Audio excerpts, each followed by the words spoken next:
जो अपने ख्यालात का इजहार फरमा रहे थे।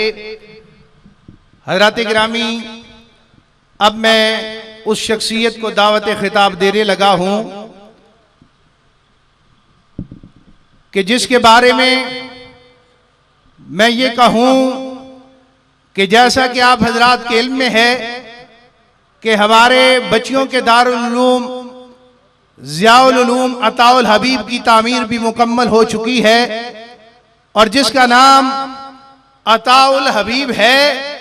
और ये माज नाम ही नहीं, इसको दौराने तामीर मैंने महसूस भी किया है कि ये सिर्फ कमली वाले ही किया था। पता नहीं मुझे इस बात का इजहार करना चाहिए या नहीं, लेकिन अब बात आ गई है तो मैं कर देता हूं कि यकीनन हम सुनते थे बुजुर्गों से कि कमली वाले मुस्तफा की निगाह रहमत लोगों पर होती है और आप निगाह करम फरमाते रहते हैं।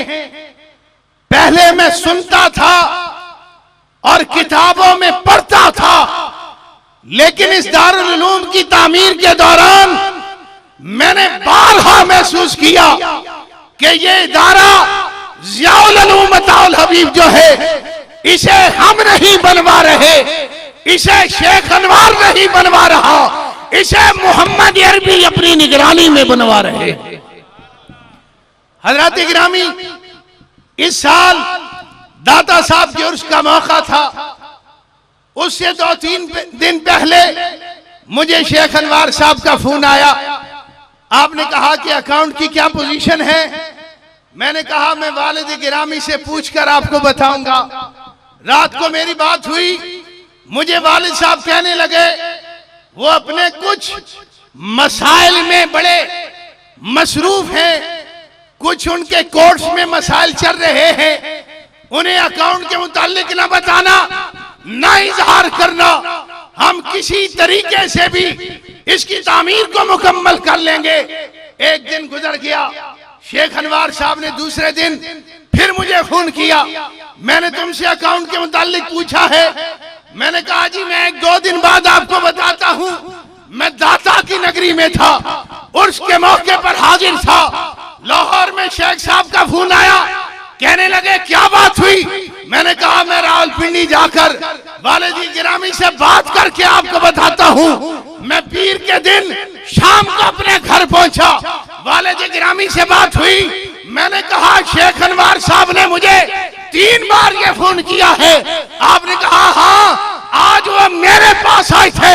उन्होंने कहा मुझे 3 दिन से ख्वाब आ रही है, कोई आकर कह रहा है जाओ और मदरसे में पैसा दो, ये 10 लाख रखो और तामीर का काम जारी रहे। नारे तकबीर, नारे रिसालत, नारे हैदरी, शेख अनवारुल्लाह साहब। ये काम लोग कहते हैं कितने जल्दी दारुल उलूम कैसे बन गया, कोई सफीर मुकर्रर नहीं हुए, कोई लोग दर दर पर नहीं गए, किसी से अपील नहीं की गई, लोगों को नहीं बुलाया गया। बात यह है कि ये नाम अताउल हबीब था। ये ऐसा नाम जता है कि कमली वाले ने हर निगाह, हर लम्हे से अपनी निगाह में रखा है। और मेरी दुआ है कि अल्लाह हर वक्त कमली वाले की निगाह में इन दारुल उलूम रखे। हज़रात गिरामी, अब मैं निहायत अदब से मुख्तसर से वक्त के लिए मुल्तमिस हूँ जनाब शेख अनवारुल्लाह साहब से कि आप तशरीफ लाएं और अपने ख्यालात का इजहार फरमाएं।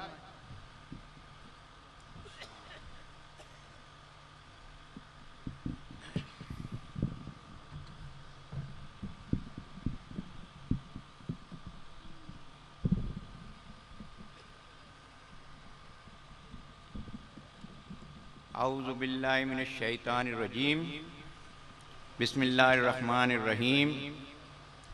अस्सलातु वस्सलामु अलैका या रसूलल्लाह, अस्सलातु वस्सलामु अलैका या नबी अल्लाह, अस्सलातु वस्सलामु अलैका या हबीब अल्लाह सल्लल्लाहु अलैहि वसल्लम। इज़्ज़त माब मेरे बुजुर्ग और पीर व मुर्शद हज़रत सैयद नकीब साहब मद्दज़िल आली, जनाब सैयद ज़ियाउल हक़ शाह साहब सुल्तानपुरी मद्दज़िल आली, मैं इस काबिल तो नहीं हूँ कि इतने बड़े मजमे में कुछ कह सकूं, लेकिन मैं ये ज़रूर कहूँगा कि मेरा ताल्लुक़ भी ईदगाह शरीफ से है। जनाब पीर नकीर साहब यहाँ तशरीफ़ फरमा हैं। मैंने बैत की है हज़रत किबला हकीम खादम अली साहब सियालकोट वाले, जो कि ईदगाह शरीफ वालों के मुरीद भी थे और उनके खलीफा भी थे। और जब आदमी अपना हाथ किसी बंदा खुदा को, जो कि पहुंचा हुआ बंदा खुदा हो, दे देता है तो उसे कहाँ से कहाँ पहुंचा देता है। मैं पहले सिर्फ थोड़ा सा ये अर्ज कर दूं कि हजरत हाफिज अब्दुल करीम साहब रहमतुल्लाह अलैह चूरा शरीफ से बैत हुए थे और तीसरे दिन खिलाफत मिल गई थी चूरा शरीफ वालों से। तो कुछ लोग जो 20 साल से वहां जा रहे थे, उन्होंने इतराज किया कि ये तो 3 दिन पहले आए हैं और तीसरे दिन बैत हो गए हैं, तीसरे दिन खिलाफत मिल गई है। तो उन्होंने फरमाया चूरा शरीफ वालों ने कि ये सब कुछ साथ लाया था, लालटेन में थी, उसमें तेल भी था, बत्ती भी थी, मैंने तो सिर्फ तीली लगाई है। ये था मुकाम हाफिज जनाब हाफिज अब्दुल करीम साहब का, और वो रंगे गए थे। इसी तरह मेरे पीरो मुर्शद हजरत हकीम खादम अली साहब, जो कि खलीफा थे हजरत हाफिज अब्दुल करीम साहब के, उन्होंने अपने आप को छुपाया हुआ था। वो ज़ाहिरी तौर पे हकीम थे लेकिन अल्लाह वाले थे। आज मैं सिर्फ एक छोटी सी चीज का जिक्र करूं कि अल्लाह वाले अपनी नजरों से बदल देते हैं। मैं 7वीं जमात में पढ़ता था और आप जुमे का वाज कर रहे थे। ये बात जरा गौर से सुनने वाली है कि अल्लाह के बंदों को कैसे बदल देते हैं।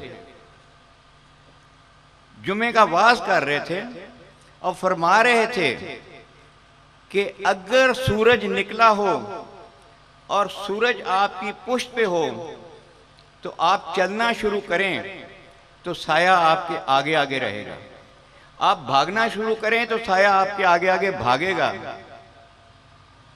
लेकिन अगर आप अपना चेहरा सूरज की तरफ कर लें और चलना शुरू करें तो साया आपके पीछे पीछे चलेगा, आप भागेंगे तो साया आपके पीछे पीछे चलेगा। उन्होंने कहा दरअसल जिन लोगों ने अल्लाह ताला को पस्ते पुष्ट डाल दिया है, अपनी बैक पे रख दिया है, अल्लाह की तरफ से अपनी नजरें हटा ली हैं और इस दुनिया के पीछे पीछे भाग रहे हैं, दुनिया साए की तरह आगे आगे भाग रही है और वो क़यामत तक कुछ हासिल नहीं कर सकते, ना उनको दुनिया मिलेगी ना दीन मिलेगा। लेकिन जो शख्स अपना चेहरा अल्लाह की तरफ कर लेता है, उसी को राज़िक समझता है, उसी को मालिक समझता है, तो फिर ये दुनिया उसके पीछे पीछे भागती है। क्या वजह है कि दुनिया जो है वो गोलरा शरीफ वालों के पीछे भाग रही है, वो ईदगाह शरीफ वालों के पीछे भाग रही है? वजह सिर्फ यही है कि जो अल्लाह का हो गया, अल्लाह ने पूरी दुनिया को उसका गुलाम कर दिया। अभी हम बात कर रहे थे, जनाब उमर साहब फरमा रहे थे, बड़ी अच्छी बातें की इन्होंने कि हमने बेसिकली अल्लाह और उसके रसूल को छोड़ के अमेरिका की गुलामी ले ली। मैं इसमें एक चीज ऐड करना चाहता हूं कि अल्लाह भी वही है, अल्लाह का रसूल भी वही है, अल्लाह का कलाम भी वही है, लेकिन ये जो हमारा एक रिश्ता है, निस्बत है, जंजीर है, वो जंजीर में जो कड़ी है वो पीरों की है। अगर आप इनका हाथ थामेंगे तो जंजीर पूरी होगी, जहाँ जंजीर का एक टुकड़ा भी निकल जाए तो जंजीर टूट जाती है, इस जंजीर को जो कायम रखा हुआ है वो बेसिकली अल्लाह के वलियों ने रखा हुआ है। और जब हमारा रिश्ता अल्लाह के वलियों से मजबूत होगा तो उनकी नज़रों से लोग बदल जाएंगे। ये जो हम बेरवी पे चले गए हैं, सिर्फ वजह यह है कि हमारे दिलों में उनकी वो इज्जत और उनका वो अदब वो नहीं रहा। खुदा करे कि हमें अपने बुजुर्गों का, औलिया इकराम का दिल से अदब करने की तौफीक अता फरमाए। मैं आखिर में साउथ अफ्रीका से जो हमारे मेहमान आए हुए हैं और जो अमेरिका से आए हुए हैं और जो दूसरे और मुल्कों से आए हुए हैं, उनको यहाँ आमद पे खुश आमदेद कहता हूँ। और ख़ास तौर पे मैं ज़ियाउल हक शाह साहब के साथ साउथ अफ्रीका गया, बल्कि 2 दफ़ा गया, और इन लोगों ने हमें हमारी बड़ी इज्जत की। और ये लोग वाकई बड़े नेक, मुत्तकी, परहेजगार और सही मायनों में मुसलमान हैं। ये जो यहाँ तशरीफ़ लाए हैं, अल्लाह ताला इनको अपनी रहमतों से नवाजे और इनको इनकी औलाद की खुशियाँ नसीब करे। वमा अलैना इल्लल बलाग।